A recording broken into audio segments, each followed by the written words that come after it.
Pension scheme ఉంటుంది. అట్లాగే ఇంకా రకరకాలైనటువంటి వాళ్ళకు ఉంది. ఈవెన్ ఇప్పుడు గిగ్ వర్కర్లకు ఇస్తాను మొన్ననే చెప్పింది కదా నిర్మలా సీతారామన్. అప్పుడే మనం అనుకున్నాం దాదాపుగా 1 కోటి మంది అయ్యారు. వాళ్ళ సమస్యను కూడా పట్టించుకుంటుంది, గొప్ప విశేషమే.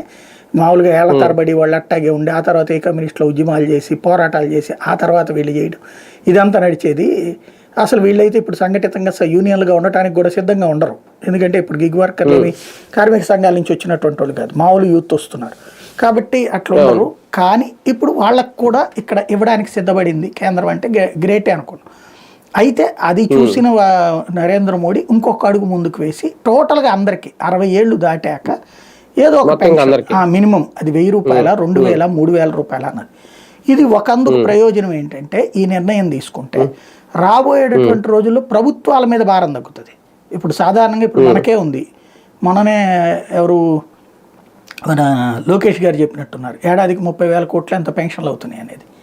ఆ డబ్బు ప్రభుత్వాలకు మిగిలిపోతుందిగా, డైరెక్ట్ ఇస్తే కనుక ప్రభుత్వాలకు మిగిలిపోతుంది కదా. ఇప్పటికే వాస్తవంగా రాష్ట్రాలకు సంబంధించిన అనేక ఈ సంక్షేమ భారాలు కేంద్రం భరిస్తుంది. మధ్యాహ్న భోజనం కేంద్రమే పెడుతుంది, రాష్ట్రానికి భారం తగ్గింది కదా.